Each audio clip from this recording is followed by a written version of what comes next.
Muy buenos días, les damos la bienvenida a todos ustedes a esta clase especial de expresión oral y escrita, hoy con un invitado muy especial, Felipe Arias, periodista y presentador colombiano, uno de los más reconocidos en el medio en Colombia y a nivel internacional.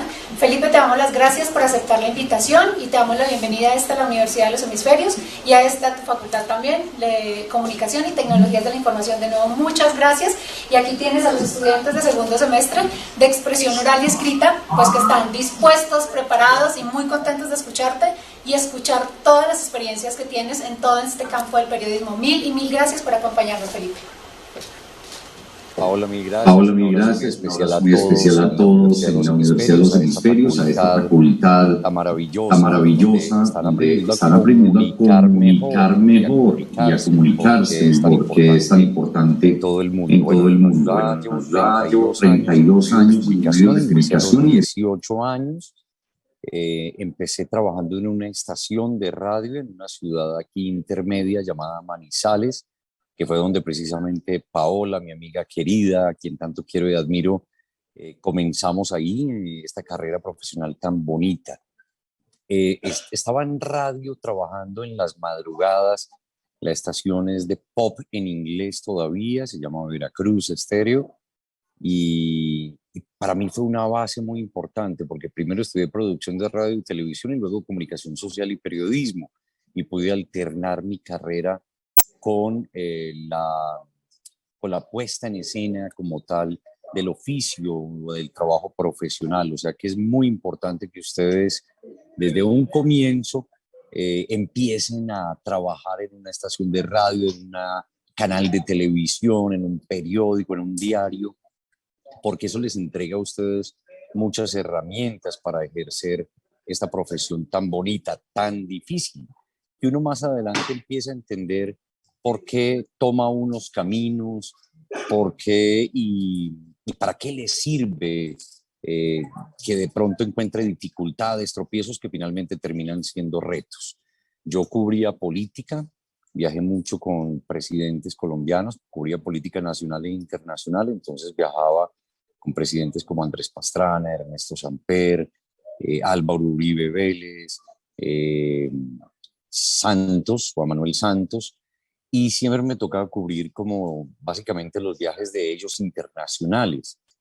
Estuve en las últimas elecciones presidenciales en Estados Unidos, me tocó las dos veces que ganó el presidente Barack Obama en Estados Unidos, estuve en Chicago, pude compartir muy de cerca con él, pero tenía un sinsabor a nivel de mi carrera y mi profesión, entonces empecé a pedir luces para poder mirar a ver qué hacía con mi profesión, y me fui por un periodismo social. Pero bueno, eso es básicamente lo que yo he hecho. Voy a comentarles las experiencias mías frente a todo este tema de la expresión oral. Claro, Paola lo decía, y cuando me voy y empiezo a desviarme por el camino social, o a desviarme o a enrutarme más bien, porque finalmente era lo que yo quería, hacer un periodismo al servicio de la gente, pues ya no viajo tanto fuera del país, sino que empiezo internamente, aunque claro, me tocaron todas las situaciones difíciles con terremotos en Haití en el año 2010, posteriormente en el 2018 el terremoto de México, en Ecuador, en Chile, casi que todas las situaciones difíciles he tenido el privilegio, digo yo, porque puede ser, digamos, algo complicado para uno en la profesión ir a narrar, a relatar toda clase de desgracias y de tragedias en otra nación, pero eso finalmente termina a uno formándolo. Y también me tocan situaciones internas. Entonces, para mí era de pronto agradable, simpático tomarme la foto con Obama, con George Bush, pero finalmente en mi corazón había una especie de vacío.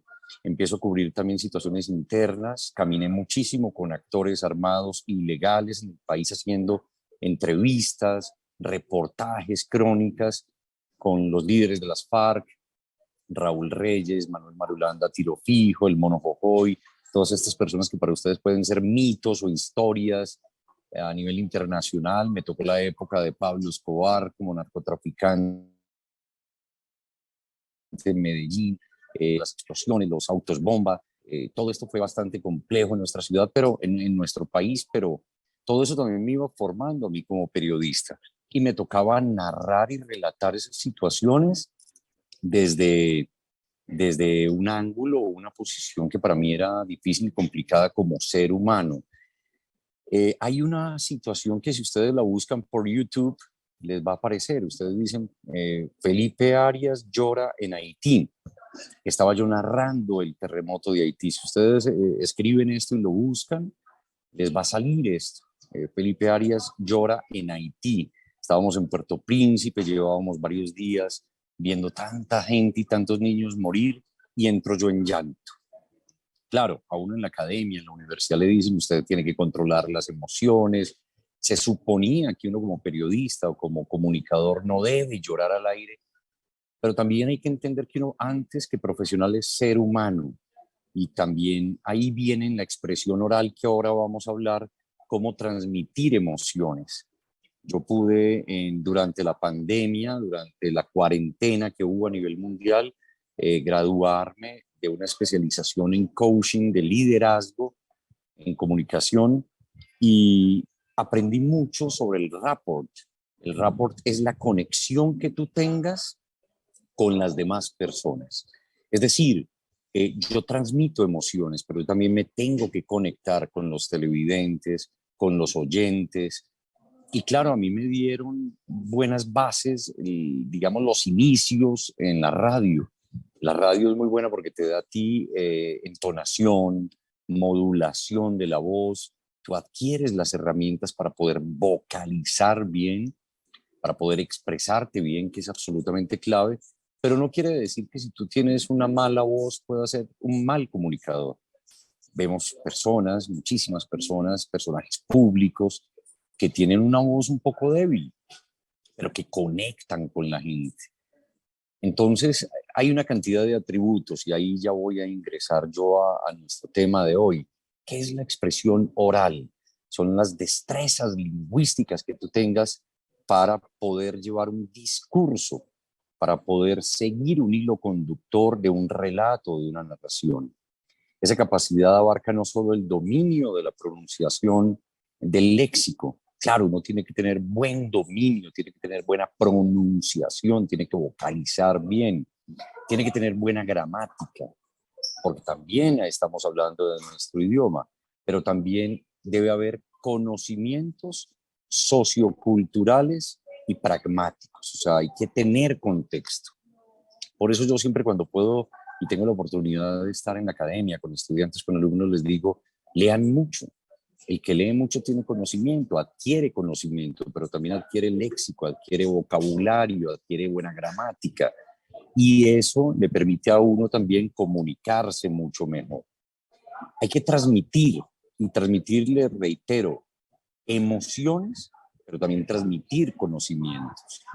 Lean los diarios, no nos quedemos solamente en los titulares. Hoy en día, pues lógicamente yo entiendo, somos mucho de redes sociales. Yo tuve que entrar a las redes sociales, si ustedes revisan mis redes sociales, yo en Twitter estoy como Felipe Arias 71. Twitter es una red social bastante fuerte, muy contenido político, pero también traten de ser luz en lo que digan y hagan y traten de, en lugar de dividir, antes unir. Entonces, miren que los mensajes míos por Twitter, que son, la cuenta la reitero, Felipe Arias 71, o por Instagram, eh, también como Felipe Arias 71, pues siempre busco que el lenguaje sea claro, concreto, preciso. Hay unas cualidades que debe tener esa expresión que nosotros hacemos y es la concreción, la precisión, pero también además de transmitir emociones, conocimientos y experiencias, que es muy importante. Miren que cuando yo hablo, yo no hablo plano, yo le pongo emoción. Yo no digo, hola, buenos días, bienvenidos. Pues para mí es un placer estar acá con la universidad que ustedes representan, dos hemisferios. No, yo estoy hablando con emociones. Yo puedo tener una correcta expresión corporal. Ustedes ya seguramente habrán tomado estos cursos y estas charlas de expresión corporal. Dónde poner las manos, dónde ubicar mi expresión, que tengo 3 cuadrantes. Y este cuadrante es el primero y no debo empezar a hacer gestos en el primer cuadrante, o que quienes tienen anteojos, gafas, empiezan a tocarse el rostro, sino en el segundo cuadrante. Si yo estoy de pie y me ven en el tercer cuadrante, yo no debo tener las manos abajo en el tercer cuadrante. Todo debe fluir en el segundo cuadrante. Ahí es donde está fluyendo muy bien la energía.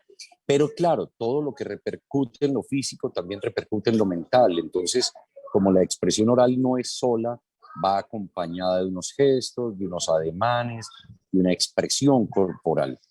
¿Qué debo hacer yo?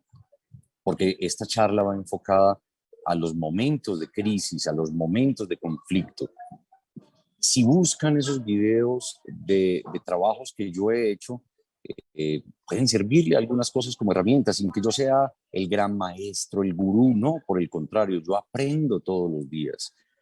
Yo debo aprender todos los días, porque yo no nací aprendido y no estoy en la cima que uno diga, ya no tengo nada que aprender.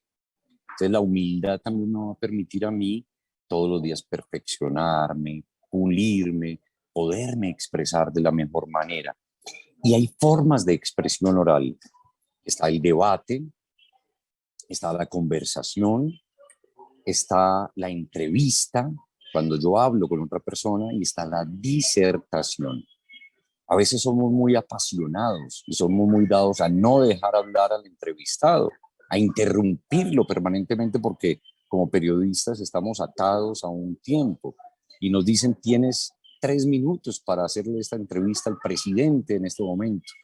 Y yo puedo estar en este momento entrevistando al presidente Iván Duque, con quien he viajado mucho, con quien he hablado mucho, al presidente Juan Manuel Santos, o presidentes como Barack Obama, con quien me tocó estar en varias ocasiones en entrevista. Y si yo no lo dejo hablar, ¿qué pasa? También el interlocutor va a decir: pero a ver, me invitas y no me permites hablar. Entonces debe haber momentos en que mi expresión deba ser la respetuosa, la indicada, la adecuada. ¿Para qué? Para que haya un intercambio de pensamientos y no que yo, como periodista, termine descollando o ganándome la importancia de ese momento. Entonces, hay que ser muy respetuoso, hay que utilizar muy bien el lenguaje, hay que ser conciliador. Si estoy en un terremoto, claro, hay nerviosismo. Me tocó en el terremoto de Haití, nos tocó una réplica de 6.1, 2 días después del terremoto enorme grande que hubo, donde se destruyó prácticamente todo Puerto Príncipe, una ciudad, no sé, la comparo aquí en Colombia con Buenaventura o Tumaco, allá ustedes podrán decir Esmeraldas o algo así por el estilo, totalmente destruida, absolutamente destruida, con dolor, con drama, con llanto de la gente. ¿Y cómo hago yo para transmitir? Pues primero que todo, estar en calma. Yo no puedo estar ofuscado, afanado, gritando. Entonces uno tiene que tener el contexto. Claro, también tengo que estar físicamente en el contexto. Yo no puedo ir a transmitir un terremoto corbata, con traje. No se puede. Entonces también tengo que estar en contexto tanto corporal como oral. Esa es la expresión oral. Entonces, tengo que mirar muy bien, fijarme muy bien si voy a estar en debate, en conversación, en entrevista, en disertación, y cómo son los tiempos para poder interrumpir, también darle agilidad, porque a veces uno le hace una sola pregunta a un personaje y ya habla 5 minutos, y si tú tenías 5 minutos para entrevistarlo, pues se tomó todo el tiempo y nunca lo interrumpiste, y hay que saber interrumpirlo con todo el respeto. Perdóneme, qué pena que lo interrumpa, discúlpeme que lo interrumpa, pero no me ha respondido la pregunta que le hice. Y si la persona, porque hay contaminación comunicativa oral, si la persona habla muy rápido, yo voy a hablar más despacio. O si la persona está hablando muy lento, muy despacio, muy monótono, yo trato de contaminarlo, hacerle ese contagio comunicativo, llenándolo de energía también. Y decirle: bueno, qué interesante lo que usted nos dice, pero respóndame la pregunta que yo le estoy haciendo. Le estoy haciendo un cuestionamiento acerca de tal situación. ¿Por qué está implicado usted en casos de corrupción? ¿Por qué lo señalan sus contradictores? Entonces, miren, la emotividad es muy importante en la expresión oral. Nosotros teníamos una psicóloga aquí en el canal de televisión donde yo trabajo, en el noticiero de la mañana, y ella no era consecuente ni con la expresión verbal ni oral. Entonces la sección era de emotividad, era de que uno se levantara con toda la energía. Y la psicóloga llegaba de muy mal genio porque tenía dificultades en su hogar y decía: hola, muy buenos días. Hoy piense positivo. Las cosas van a salir bien. Yo le decía: no, doctora, qué pena, pero contáginos.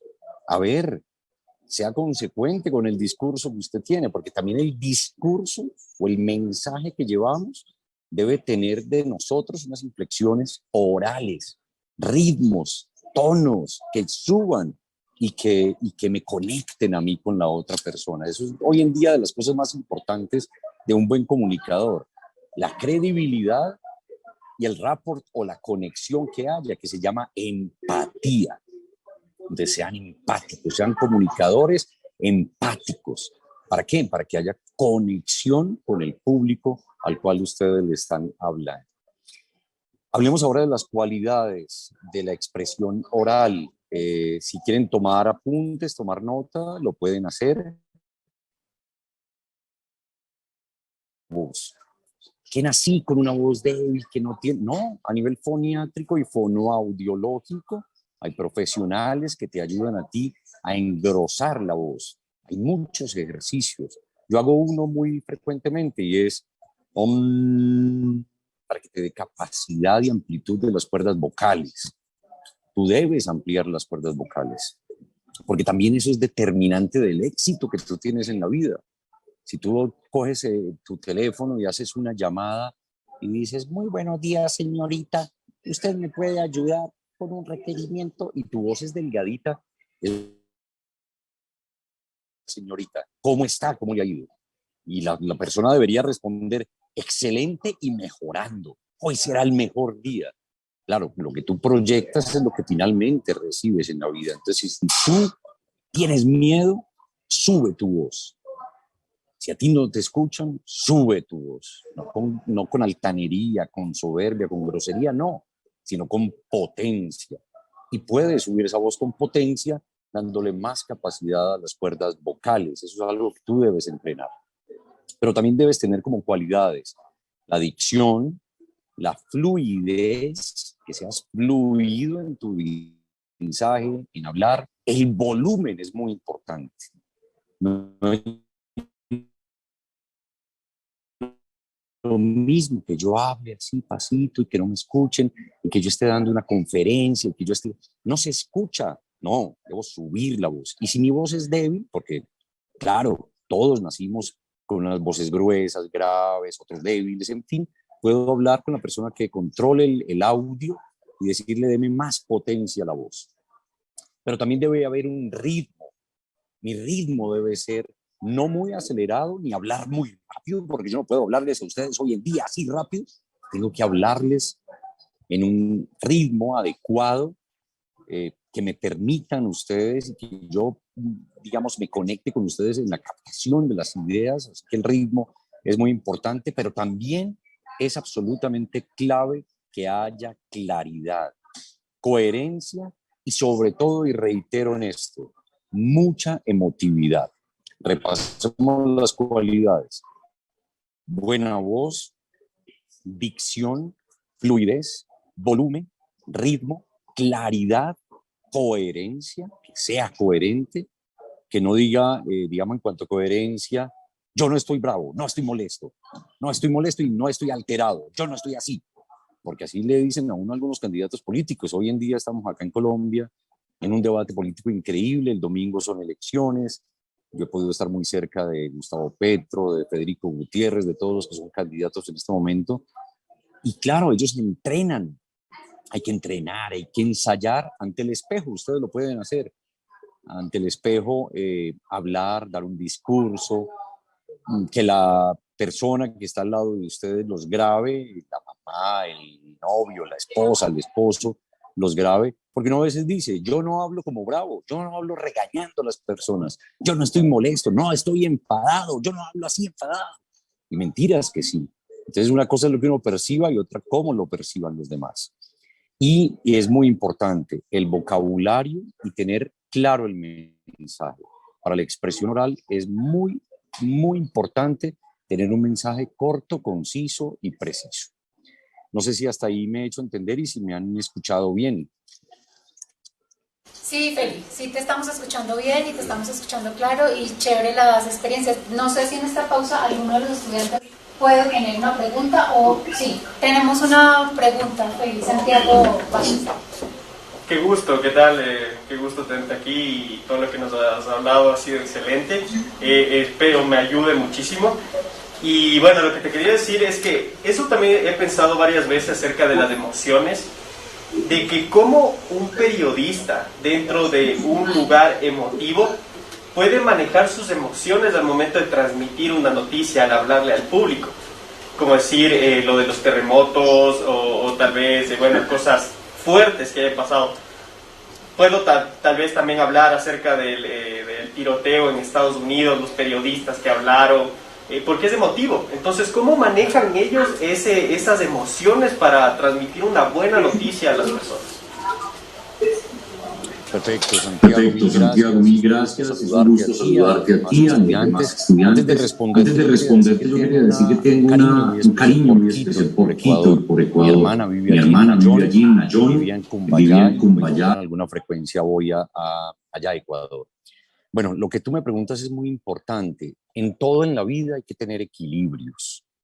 Tú no debes transmitir una situación dramática, difícil, dolorosa, como una masacre, como un atentado, como una toma guerrillera, todo lo que nosotros los periodistas cubrimos durante tantos años acá en Colombia, porque a mí me tocó estar en medio de una masacre, de una situación de una balacera, de un atentado, y era complejo. Pero tú, como periodista, como comunicador, tienes antes que cualquier cosa la responsabilidad. Tú no debes incitar al pánico, no debes incitar al odio, no debes incitar a la violencia. Tus palabras tienen que ser conciliadoras y responsables. Y tienes que tender puentes. Te pongo un ejemplo, Santiago, a ti y a todos. Yo estaba transmitiendo desde Puerto Príncipe, en Haití, y tú debes pensar cómo puedo ayudar a través del periodismo. Que mi profesión, que mi oficio, que mi momento de estar al aire sea para ayudar. Porque a veces caes en el sensacionalismo, en decirle al camarógrafo y le dices, mira, aquí estamos con la cámara, Arturo, acompáñame, haz una toma aquí de los muertos, mira los cadáveres, mira los cuerpos, cómo chorrean sangre. Ahí caes en el amarillismo. ¿Es responsable lo que vas a hacer? ¿Es responsable lo que vas a decir? Entonces, tal vez puedas decirlo de una mejor manera. Yo, el día en que lloré, si ustedes observan el video de YouTube, el día en que lloré en Puerto Príncipe, que aquí hubo una disertación en Colombia, porque mucha gente decía, pero Felipe Arias, ¿cómo llora al aire? Y yo les dije, mire, yo tenía dolor, mis hijos pequeños, veía muchos cadáveres, estaba transmitiendo desde una calle llena de cadáveres de niños, y yo nunca los mostré, ni nunca le dije al camarógrafo, ni relaté, es que estoy parado sobre cadáveres de niños, no lo dije. Pero llegó un punto en donde estaba sosteniendo una transmisión en vivo muy larga y no aguanté y entré en llanto. Lo que hice fue enviar a comerciales y dije, bueno, vamos a hacer una pausa en esta transmisión y ya regresamos. Mientras yo me calmaba, tomaba agua y podía tomar alientos para seguir transmitiendo. Antes que cualquier cosa, debes ser responsable. Debes utilizar las palabras adecuadas. Ojalá no decir muertos, asesinatos, sino cuerpos, los cuerpos sin vida. Entonces debes encontrar el léxico adecuado y tus palabras deben ser de conciliación y de puente. Si tú estás en una situación compleja y hay una balacera, si hay un tiroteo y están registrándose combates entre el ejército, como nos sucedió muchas veces con el ELN, las FARC, y yo estaba con uno de los actores armados, pues yo les pedía, señores, les pedimos que se controlen, que aquí hay civiles, que llamemos a la conciliación. Entonces tú como periodista no debes jugar un rol, ni estar de parte del uno ni del otro, sino que debes estar de parte de los más indefensos y tu labor debe ser de respeto y de acción siempre. No sé, Santiago, si puedo resolver tu inquietud. ¿Alguien más tenía acá una pregunta? Mateo. Buenos días, ¿cómo están? Mucho gusto. Mi nombre es Mateo y tengo una pregunta sobre en la época de Pablo Escobar, más que nada.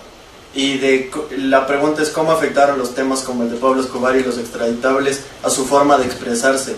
Me imagino que tras la muerte de Guillermo Cano, que era el presidente de El Espectador, ¿verdad?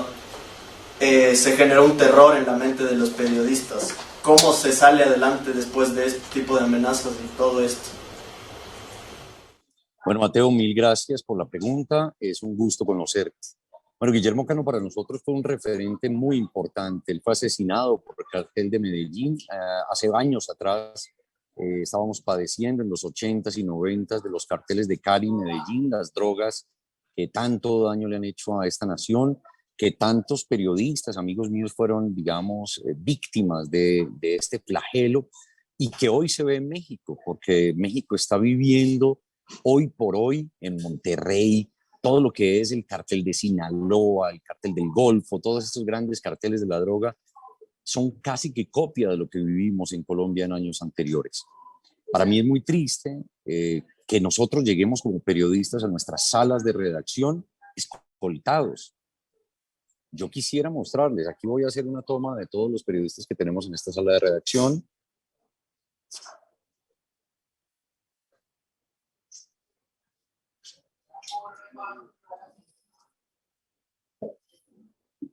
Y les voy a decir, gran parte de ellos tienen escoltas, llegan en camionetas con 5, 6 personas supremamente armadas, en carros blindados.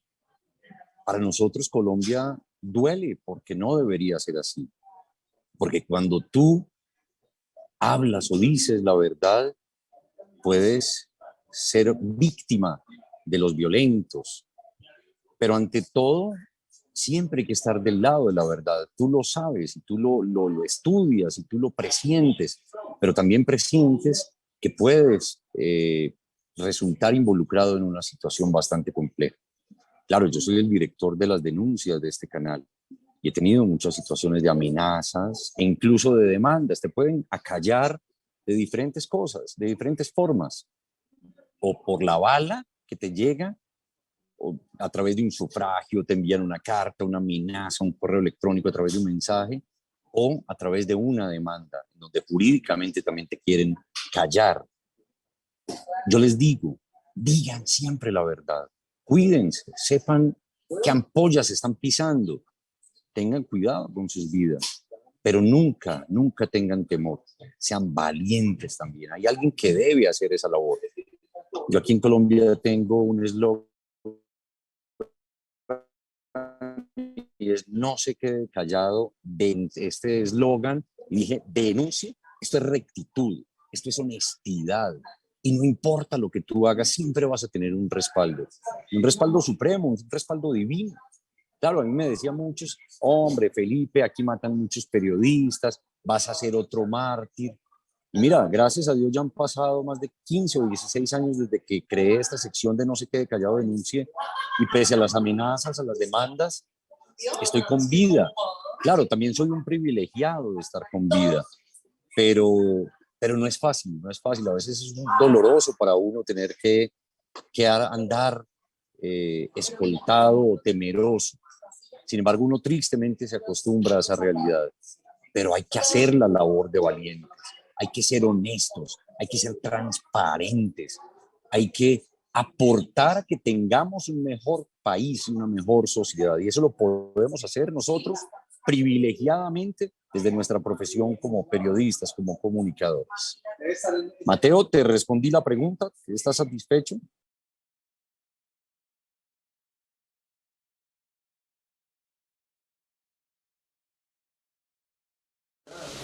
Tú, sí, Mateo. Buenos días, es un gusto poder hablar contigo. Bueno, mi pregunta era, ¿de qué manera tú controlas tus emociones frente a una cámara? Porque yo creo que siempre te da como que, no sé si siempre, ¿no? Pero al momento en el que tú te paras al frente de, bueno, pues de tu público, ¿cómo logras manejar los nervios? No sé si es cada día o realmente cómo es que manejas estas emociones. Gracias. Mateo, gracias Mateo, a ti gracias por a ti por la pregunta. También un gusto saludarte. Te mando un abrazo. Un abrazo fraternal. Nervios Y emociones vas a tener siempre. Aquí había un maestro de los medios de comunicación en Colombia, Fernando González, le decían Pacheco. Yo creo que es de los comunicadores más grandes y reconocidos que ha tenido nuestro país. Y él decía, siempre que te pongas frente a una cámara y que te digan 3, 2, 1, te va a pasar una especie de adrenalina, vas a sentir un vacío en tu estómago, vas a sentir esos nervios y ese temor o ese sustico. Claro, ya no es el mismo que cuando fue la primera vez. Ya no es el mismo temor que te lleve al pánico y a que tú no te puedas controlar y no puedas hablar bien. Pero siempre vas a sentir una especie de susto, de nerviosismo, y eso es normal. Lo que no es normal es que no lo puedas controlar, Mateo, y a todos. Entonces, si ustedes dicen, Felipe, pero es que ya es la tercera vez que puedo hablar en radio o grabo muchos videos y siempre me da nervios, no te preocupes. Siempre tengo temor, siempre tengo susto, siempre sudo, siempre se me acaba la saliva porque la salivación se seca por el nerviosismo. Tranquilo, ese nerviosismo te va a hacer mucho más grande, ese nerviosismo lo vas a controlar. Así que sucede en otras profesiones. Cuando tú eres piloto de una aeronave, de un avión, y vas a despegar un Airbus 380, un Boeing, un Dreamliner 787, y vas volando Guayaquil o Quito a Frankfurt, y vas a despegar. Yo he tenido amigos pilotos y tengo todavía muchos amigos pilotos que me dicen, siento ese nerviosismo y esa situación que yo digo, Dios mío, tengo a 200 o a 300 personas acá. Tú antes de salir al aire, si estás en Colombia, dices, me están viendo 50 millones de personas. Hoy en día con la globalización, porque vivimos en una globalización y una transparencia radical global de los medios, pues te ven en diferentes partes del mundo. Entonces uno empieza a pensar, no voy a poder, tu mente controla todo. Y si tú dices, no voy a poder, ya voy a salir al aire, y te dicen, estamos a 10 segundos al aire, 9, 8, y uno empieza, me voy a morir. Yo he tenido compañeras que sucede eso, compañeras de SED, presentadoras de noticias, que están empezando, que le toman a uno la mano y le dicen, Felipe, me voy a morir, 10 segundos, me voy a morir, esto es muy duro, esto es muy difícil. Yo les digo, tranquila, haz de cuenta que le estás hablando a tu mamá en tu casa. Haz de cuenta que no te imagines, no pienses en toda la cantidad de televisores que hay en las casas, en otros países que te están viendo, no pienses en eso. Piensa que tú le estás hablando a otra persona y hazlo lo más natural posible. Pero ¿qué pasa, Mateo? Eso, como todo en la vida, se adquiere con los años. El médico cirujano o neurocirujano que abre una cabeza y empieza a tratar de salvar la vida de una persona que tiene un tumor cerebral, las primeras veces que hace eso, pues siente susto y dice, ¿qué tal si se me muere esta persona? Pero no pienses que se te va a morir, no pienses que te vas a equivocar cuando estés al aire, piensa en que lo vas a hacer bien. Siempre piensa positivo, que tú puedes hacerlo de la mejor manera y que tú no te vas a equivocar. Y que si te equivocas lo vas a hacer natural y puedes salir adelante de esa situación de la manera más natural posible. Yo, antes de terminar respondiendo esta pregunta, quiero decirles que, sobre todo, cuando ustedes van a comunicar, transmitan valores y principios. Yo, cuando dejé el periodismo político, me dediqué al periodismo social y me fui por una sección llamada Valientes. Y les voy a poner la misión de que vean 2 hechos de Valientes. Escriban ahí, Valientes RCN 4 Caminos YouTube. Valientes RCN 4 Caminos YouTube. Busquen 2 historias en particular. Valientes RCN 4 Caminos YouTube. En YouTube buscan Valientes RCN 4 Caminos Alexis Viera. Valientes RCN 4 Caminos Emilia Lucía Ospina. Valientes RCN Cuatro Caminos, Emilia Lucía Ospina. Perdón de madre se llama esa historia. En Perdón de madre ustedes ven cómo tú puedes tender puentes. Tú puedes utilizar tu profesión y tu oficio para llegar a cosas tan grandes como el perdón. Entré 2 veces a la cárcel a ver la historia y a reencontrarse a una madre que le mataron, le asesinaron a su hijo por robarle el teléfono celular, y cómo la llevé a que viera frente a frente al asesino y pudiera abrazarlo y decirle te perdono. Como Alexis Viera, ex arquero del equipo América de Cali, uruguayo, perdió la movilidad en sus piernas, quedó parapléjico tras un disparo que le dio un delincuente en una calle de la ciudad de Cali, en Colombia, y lo dejó sin volver a caminar. Pero como me pidió que lo llevara a la cárcel y hubo ese reencuentro. Utilicen el periodismo, utilicen la comunicación, utilicen las redes sociales para hacer obras sociales, para impactar al mundo, para llenar este mundo de esperanza y de amor. Les pongo esa misión, busquen esas 2 historias. Valientes RCN, Cuatro Caminos, Alexis Viera. Valientes RCN, Cuatro Caminos, Perdón de madre. Y ahí les salen esas 2 historias que vamos a ver y van a transformar y les van a dar elementos en sus vidas. Mateo, gracias. También tenemos una pregunta de una de las personas que está conectada y nos dice, ¿cómo puedo controlar? Él es Alex Aguirre, dice, ¿cómo puedo controlar mi ritmo o velocidad al hablar durante una presentación en público? Porque siempre me doy cuenta que hablé muy rápido. Ok, Alex, bueno, Alex, tú tienes que hacer ejercicios y todos los debemos hacer de leer. Leamos, tomemos un texto, tapémonos un oído y leamos muy rápido, muy rápido. Entonces empezamos a leer. Esta mañana el presidente Juan Manuel Santos dijo que, y leemos muy rápido, lo más rápido posible. Y luego tomamos ese texto y decimos, esta mañana el presidente colombiano Iván Duque, empezamos a hacerlo como monosílabo.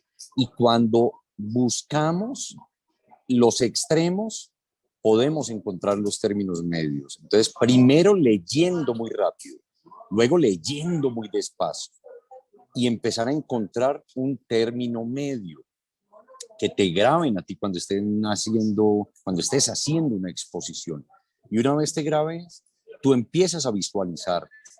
El mejor ejercicio que uno puede hacer es escucharse uno mismo, visualizarse uno mismo y sacar un autodiagnóstico, es decir, todavía estoy hablando muy rápido, todavía estoy leyendo muy rápido y tener la conciencia de aceptar que la demás gente te critique, una crítica constructiva, para que tú puedas encontrar el término medio que es tan difícil a veces. Tenemos también una pregunta de un docente que se encuentra aquí con nosotros, que hace parte de la cátedra de expresión escrita, Juan Fernando Guevara, que también tiene una pregunta para ti. Mucho gusto, Felipe, muchísimas gracias por acompañarnos hoy. En tu experiencia, nos has contado el tema del emocional que uno se puede poner, de los tonos, de las expresiones que uno tiene al generar este rapport con otras personas o con la situación.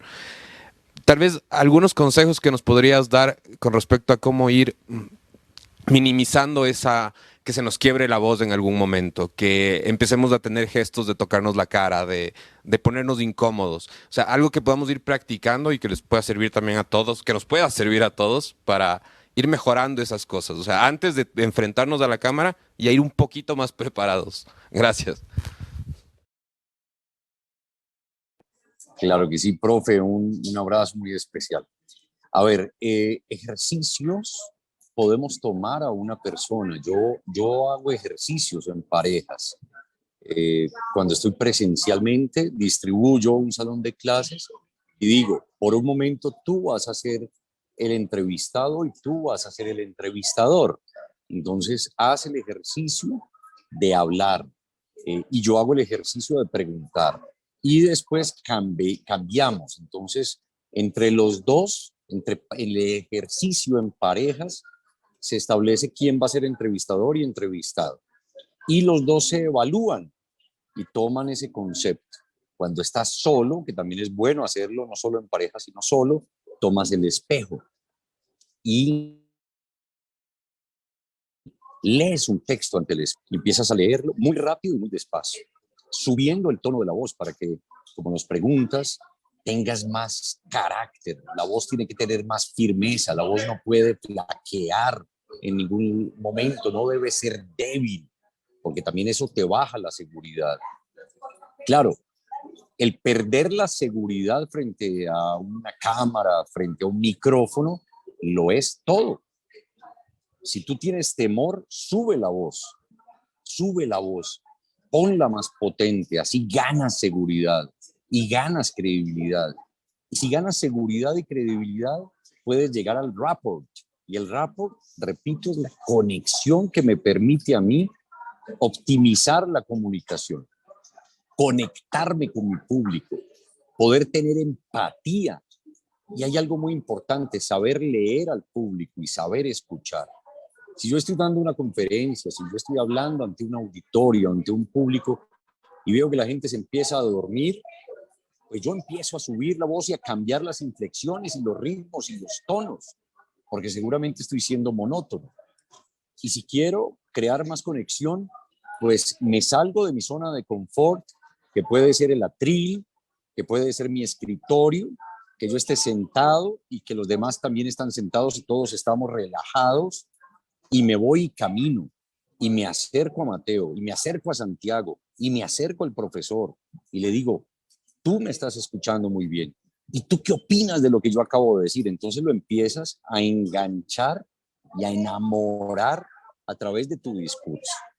Pero tienes que ir y llamar la atención. Y no le llamas la atención, es que el señor de atrás está dormido y yo no he podido continuar mi presentación, porque también lo haces quedar mal y ahí hay una desconexión. Ahí ya el rapport es contrario, porque él te va a odiar el resto de su vida, porque lo echaste al agua, lo dejaste en evidencia. Entonces lo que tienes que hacer es acercártele y engancharlo. Me parece muy interesante. Y estaba dormido y tú le dices, esta persona ha puesto mucha atención. Por el contrario, mira que lo llamaste y lo convocaste a que lo trajiste a tu lado. Así que cuando se les vaya la voz un poco, cuando pierdan esa capacidad, súbanla para que la voz no sea débil. Y hagan el ejercicio en parejas, hagan el ejercicio pidiéndole a alguien que los grabe con el teléfono celular y lo visualizan, y siempre ensayen ante un espejo en el baño. Claro, le dicen a la persona con la que viven que van a hablar como solos un rato para que después no los trate de locos, ¿no? Muchas gracias, y ya sabemos que estás con el tiempo, pero una última pregunta de un estudiante, Doménica. Hola Felipe, gracias por estar aquí y compartir con nosotros. Yo te quería preguntar, ¿cómo te manejas frente a la cámara en situaciones, no sé, por ejemplo, una protesta o cuando hay mucha gente en el lugar en donde sucede el conflicto o donde hay este problema? ¿Qué haces tú? Porque tienes esta gente atrás como queriendo denunciar, ven a la cámara y ven como su oportunidad para denunciar su problema. ¿Cómo te manejas tú y qué haces cómo manejas a la gente que tienes a tu alrededor también? Qué buena pregunta y qué interesante. Te mando un saludo también a ti muy especial. Mira, primero que todo hay que asegurar el área. Asegurar el área es saber que tú no vas a correr riesgo.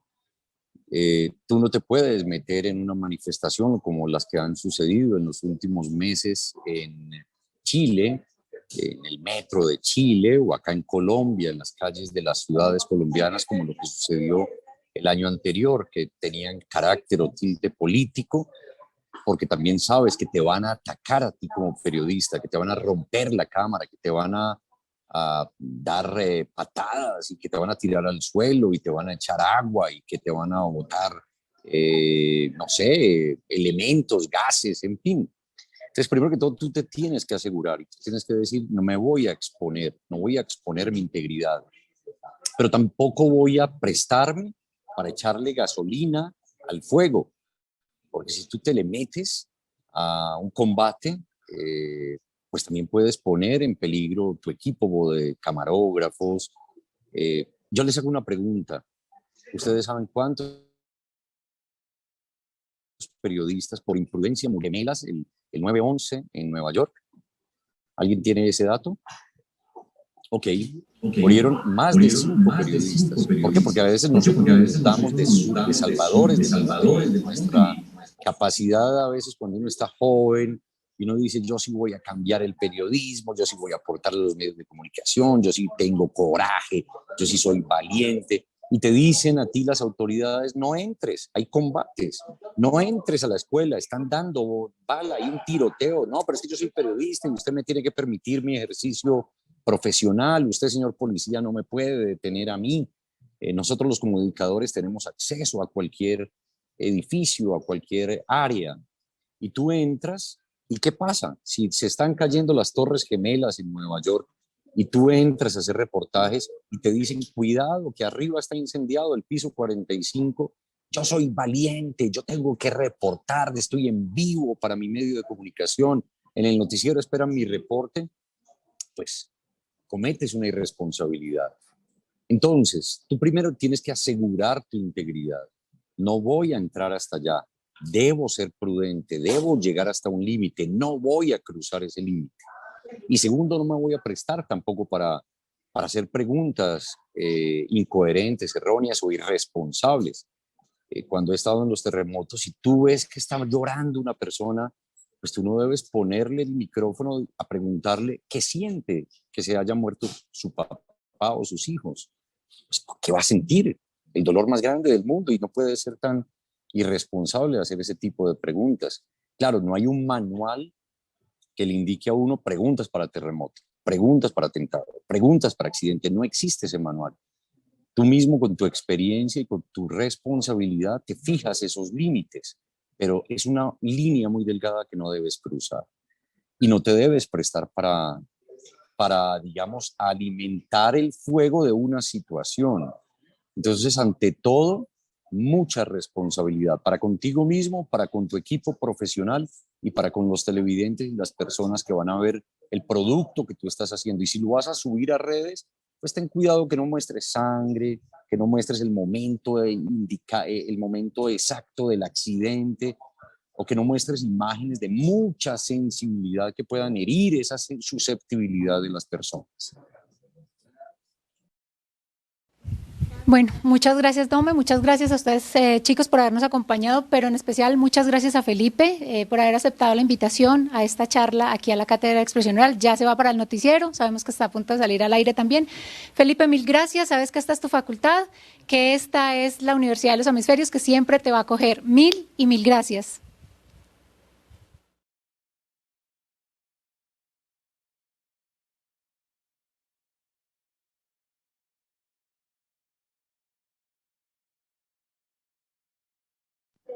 Aquí quiero mostrarles el estudio, ya vamos a salir al aire. Este es el estudio nuestro. Estamos a unos minutos de estar al aire en el noticiero de Colombia. Hay mucha información hoy porque tenemos elecciones en 3 días. Entonces, aquí les voy a mostrar que han traído unos analistas internacionales que ya van a entrevistar.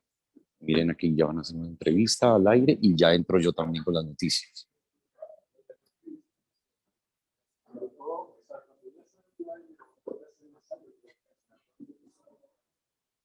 Quiero agradecerles a todos, comuniquen bien, comuniquen de manera responsable, aprovechen a Paola, que es una persona muy profesional, es una belleza, porque la conozco desde hace muchísimos años, y cuando quieran venir aquí al canal RCN, aquí hay 2 canales grandes de los cuales he hecho parte, que son Caracol y RCN. Cuando quieran venir a cualquiera de estos 2 canales, yo mismo les hago el recorrido, así que les mando un abrazo y que triunfen en la profesión de ustedes.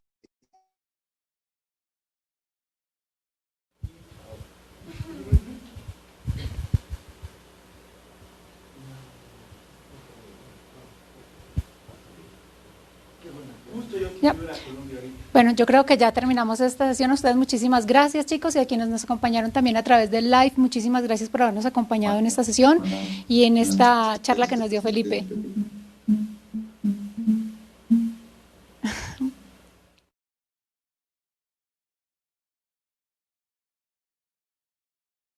Muchísimas gracias si nos estás escuchando de nuevo y a ustedes muchísimas gracias, chicos, también por estar acá. Gracias.